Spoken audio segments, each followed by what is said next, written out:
Hey, welcome back everybody. Happy Saturday. Hope we're having a wonderful start to the weekend. And I know it's been a little crazy out there in the weather department and really just in the Earth department as a whole, between flooding, earthquakes, total solar eclipses, and whatever else I'm sure that the planet wants to throw at us this coming week. It's just been really active, and I know that that's something we're kind of used to in the month of April, but definitely make sure to stay used to it because that's not going to change going into this week with another likely severe weather outbreak to unfold for many of us here, starting as early as today and really lasting through much of, again, this week coming up. And of course, we've got that total solar eclipse to worry about as well, or maybe not worry about, but definitely forecast that cloud cover and how that may affect that total solar eclipse. And again, we just had that earthquake in New Jersey yesterday and even had a pretty strong aftershock yesterday evening. So again, it's just been very active out there, and we'll definitely make sure to break down all of that in today's video. Now, if you haven't already subscribed, definitely consider doing so. Like the video if you like it, and of course comment, let me know where you're watching from. And if you have any suggestions for the channel, definitely put those in the comments as well. Always love some positive feedback, and constructive criticism always helps out a lot. All right, with that said, let's go ahead and jump on into it because I am on a little bit of a time crunch. As you may notice, I'm slightly dressed up today, so I do have somewhere to be here in a little bit, but definitely have some time to talk about the weather here. All right. So again, taking a look at the national view here on our watches, warnings, and advisories, we've got a couple areas of kind of, I guess just areas to note, if you will, here. So starting in the east, again, we have plenty of freeze warnings and frost advisories here. Frost advisories in that lighter blue color, freeze warnings to the north in the kind of more purplish color there. So again, all of this is due to this big upper level low that's been spinning over the eastern United States, bringing plenty of cold air with it. And again, that has definitely kind of made its way to the surface here, and we've had some pretty chilly nights here, and definitely enough to cause some, concerns for those plants that maybe have already been planted. Again, we are a week into April now, so a lot of people have probably kind of begun, that process here.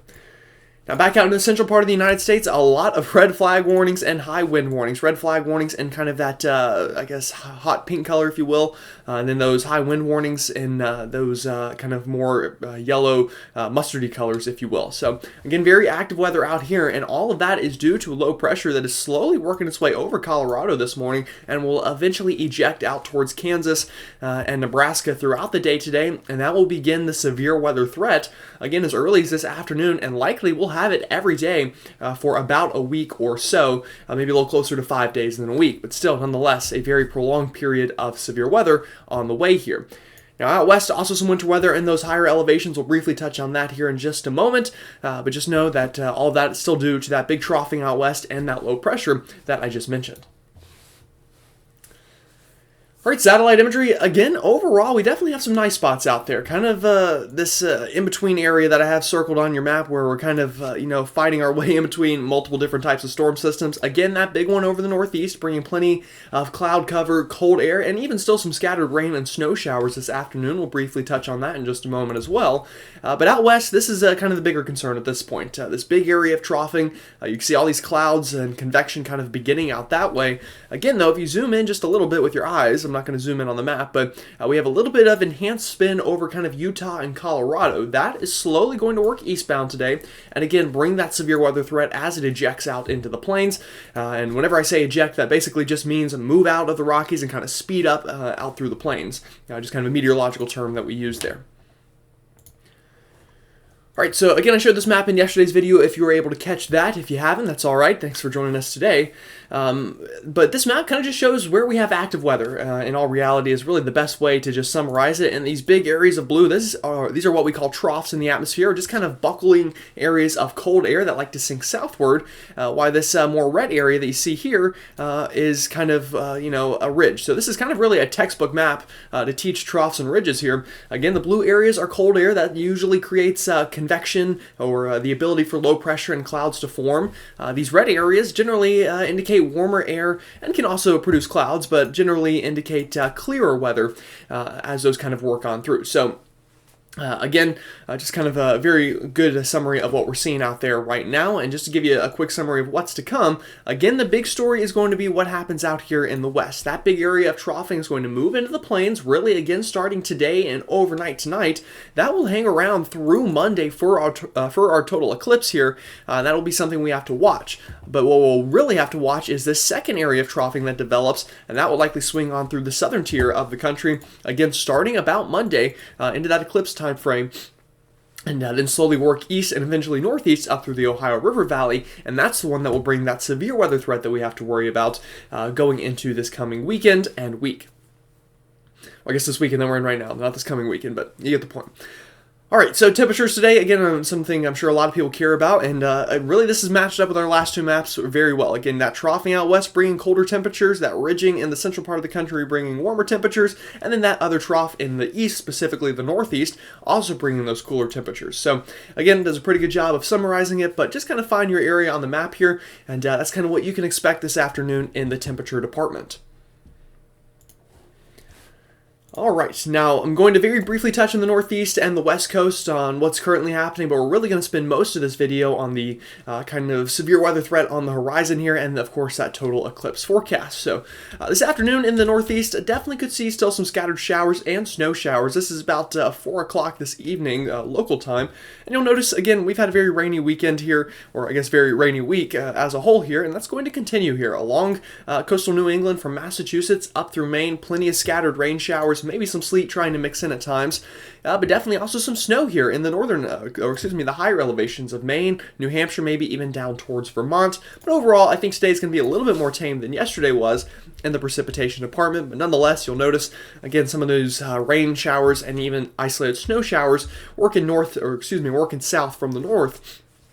Throughout the day today, into overnight today, and by the time we're waking up on Sunday morning tomorrow, much nicer conditions in store and much less precipitation as well for you folks in this part of the country.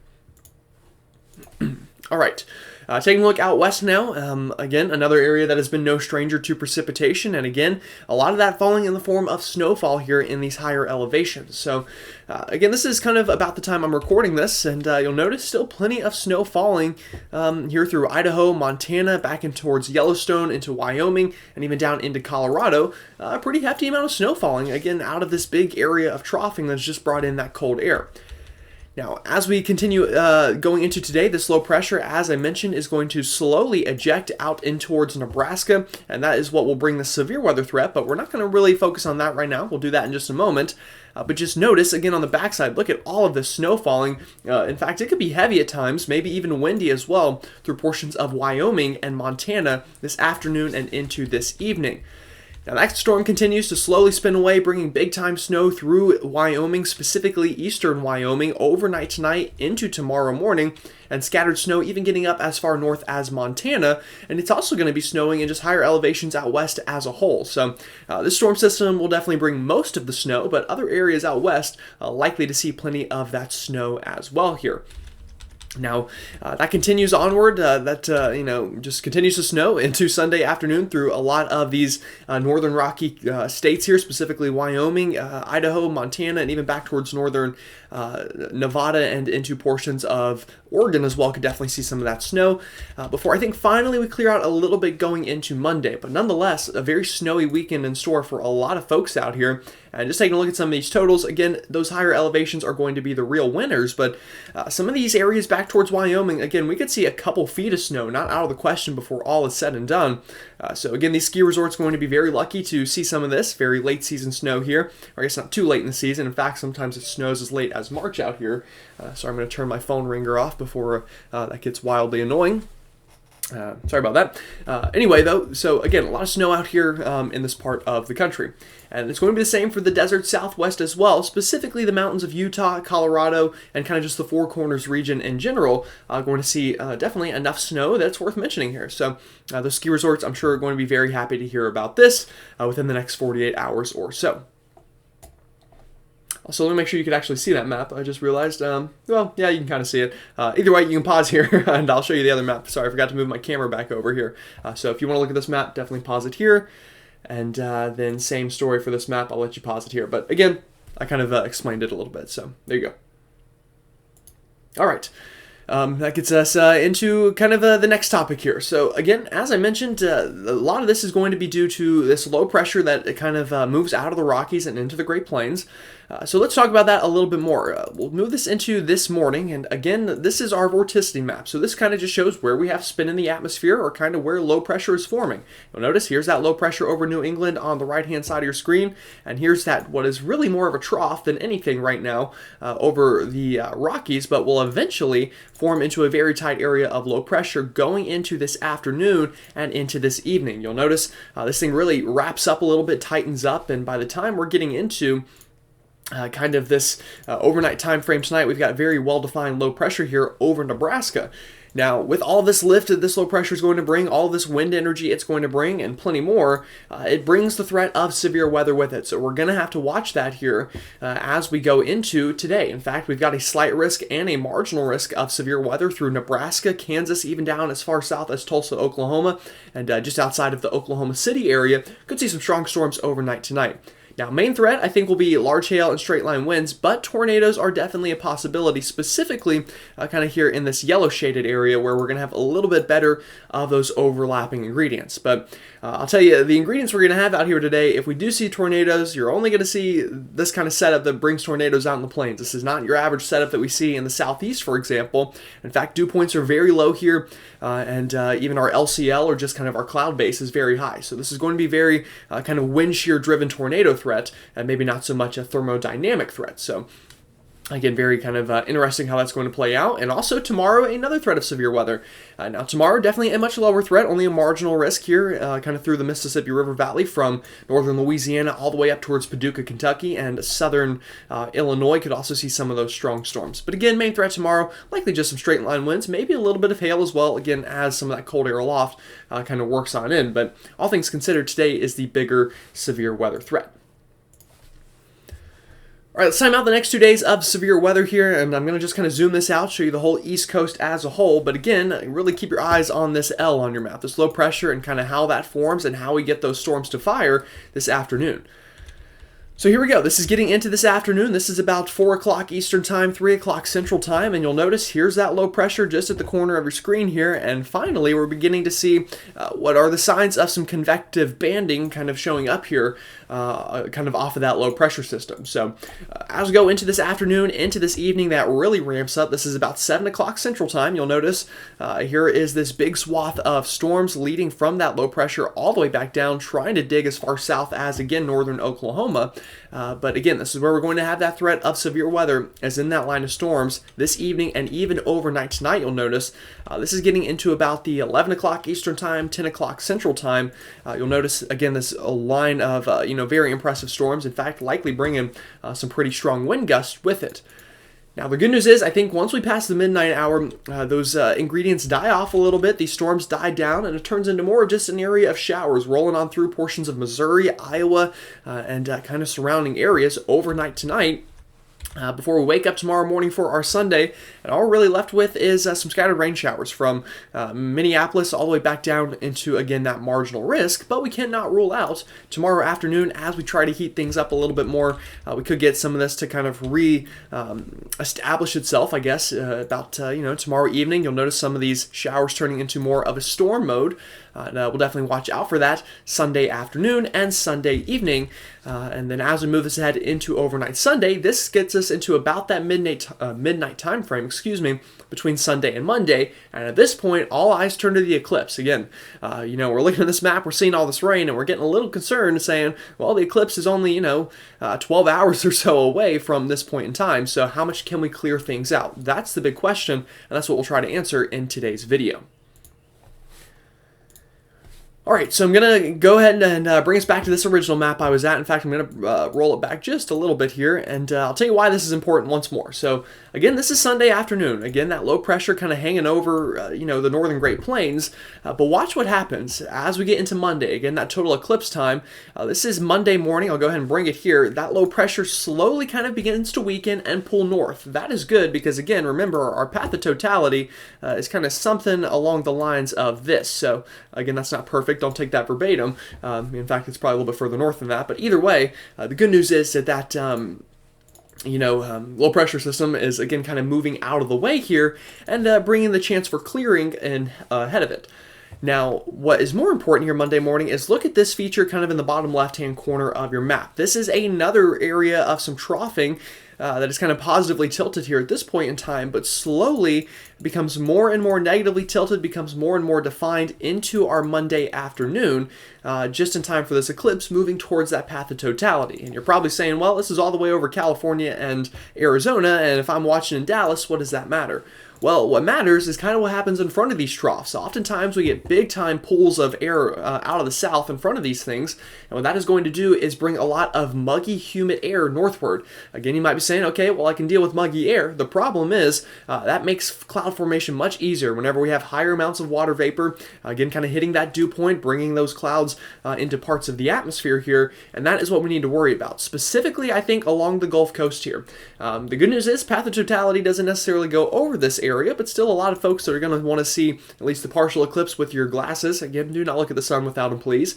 But again, could cause problems there. And in fact, also, what we often see is high-level cirrus clouds also forming. So again, there's kind of stages to cloud cover whenever it comes to storm systems. You kind of start with that cumulus clouds, you move to the stratus clouds, and eventually further out you have those high-level cirrus. So we'll have to watch out for cloud cover with this storm system. It's definitely going to be a problem here for our Monday. Now, what could this look like precipitation-wise? Well, again, this is Monday morning. As I move this into Monday afternoon, again, we've got showers likely here into the Gulf states from southern Texas through Louisiana, Mississippi, Alabama, and even up into Tennessee and Georgia. The good news, again, as I mentioned, this is south of that path of totality, but still close enough that it is worrisome. And also, again, some of those clouds, extending further out from these rain showers could definitely overstretch into that path of totality. But with that said, I don't think this is, a washout solar eclipse, if you will. In fact, I think a lot of people, especially kind of in some of these circled areas on your map, are going to have a very good viewing conditions, especially in the Northeast, Maine, Vermont, New Hampshire, and even up into the Adirondacks of New York State, although it could get a little dicey there.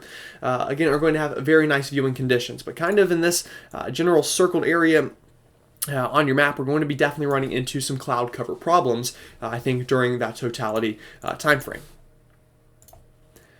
All right, now let's take a look at some models here, and I'll start with a good one. This is our Canadian model, and for what it's worth, this model is generally actually all right with cloud cover. A lot of our models like to over-convect or just kind of show a bunch of cloud cover that won't actually be there, and in fact, I'm sure you saw that 2 weeks ago when people were posting cloud cover maps. The entire map was covered, and now here we are a couple days away, and you'll notice we have much more clearing kind of in it. So this is Monday afternoon. Again, you'll notice that path of totality in red on your map. Very nice of Pivotal Weather to put that on there for us. And again, a lot of people, relatively nice conditions, even in Dallas, Little Rock, into the Missouri area, and even into southern Illinois and Indiana, before once more, again, we run into problems here from Cleveland through Erie, through Niagara Falls, even up near the Adirondacks, but then once more clearing quickly from Vermont northbound into Maine.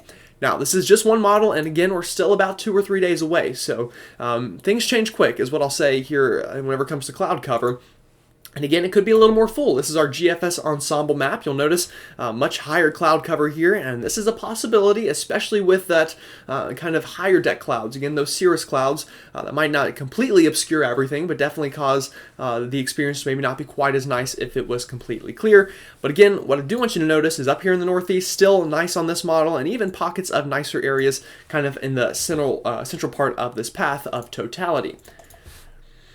Now, our blend of models, I think this is the best one to kind of use right now. This is everything thrown together, and I think it's actually handling this event very well. Again, very cloudy conditions down near the Gulf. That southern part of the path here into southern Texas and up near Dallas could be problematic. Again, you'll notice here in Dallas on this, about 50 to 60% cloud cover, so not a completely covered sky, but enough that it could be problematic before once again clearing quickly. Nice conditions in northern Arkansas, Missouri, Illinois, Indiana, before again Ohio, Pennsylvania, and much of New York State once again run into cloud problems before again clearing out into Vermont, New Hampshire, and Maine. I think that right now is likely, just the most realistic scenario here as we get into this eclipse. But again, we'll know a lot more obviously Monday, especially that morning as we can see satellite imagery and kind of see how this is verifying compared to actual conditions. Now, that's not the only problem here. A likely severe weather threat on the horizon here this coming week, and in fact, I'm going to actually back this up a couple maps just to show this to you. Again, we'll go ahead and bring this out into Tuesday morning at this point. Here's that low pressure. So Eclipse is done by this point. Now we just have to worry about the actual weather impacts here. And here we go, that troughing and that low pressure now diving well south and eventually pulling northward here throughout the week, moving through Texas, through Oklahoma, Arkansas, up the Ohio River Valley into next Thursday, and then eventually into the northeast, maybe even tapping into some cooler air into next weekend before eventually finally clearing out. So again, what does this mean in terms of severe weather? Well, we've got a severe weather risk. Again, obviously today I mentioned, tomorrow as well, but Monday is when things really go downhill. In fact, we already have a slight risk here for much of Texas and Oklahoma, and again, that is due to the potential for some storms to, fire here in this area. Now, there is a chance, again, like I said, the eclipse goes right through here. Someone could get the shot of the century here with maybe a storm and the eclipse if they can time it right and kind of get it in the right frame here. Definitely not out of the question, but either way, a lot of people are going to be outside trying to view this eclipse. So we got to be careful, whenever we have that many people outside with a severe weather threat. So again, all hazards are likely on the table here for Monday. Once again on Tuesday, really the same areas, once again under the gun here from Dallas through Baton Rouge, Shreveport, Austin, and Houston, even also kind of under the gun here for some strong storms. And then once more on Wednesday, we move this threat a little bit east through Louisiana, Jackson, Mississippi, Mobile, Alabama, the Little Rock area, Galveston, Texarkana. A lot of these areas could see some storms on Wednesday of next week. And then once more on Thursday, we move this threat now towards Georgia, the Florida Panhandle, and the Carolinas potentially could get in on some severe weather again next Thursday, maybe even next Friday as well. We'll see kind of how the timing of this storm evolves. But nonetheless, another potential severe weather outbreak on the horizon here. I'll just show you another map here, and then we'll do one more map at the end. We'll end things here, but again, just to time this out for you a little bit, here we go. Monday afternoon, again, those showers and storms in that threat area, specifically closer to the Gulf. Tuesday afternoon, we do it all again, this time a little bit more widespread, closer towards Dallas, closer towards the Red River Valley, and kind of those other areas we looked at.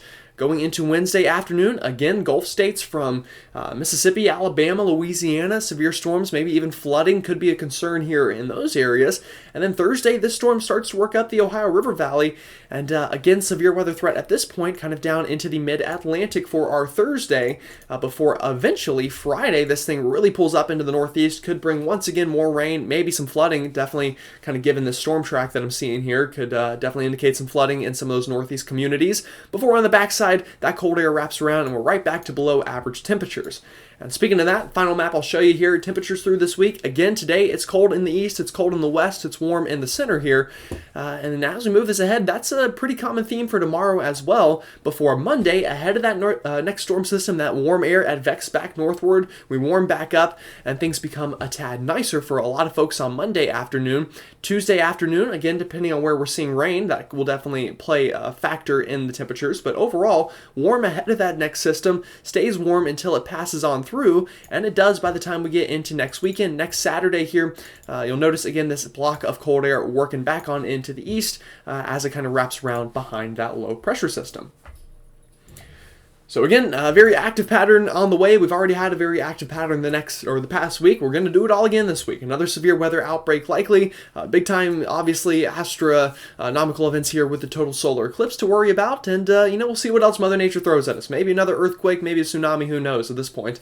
It's just been kind of one of those weeks here in the weather department. So, again, I appreciate y'all watching. As I mentioned earlier, if you haven't already subscribed, definitely consider doing so. Like the video if you like it. And, of course, as always, if you have any suggestions, let me know in the comments. With that said, though, have a great rest of your Saturday, and I'll see you all tomorrow.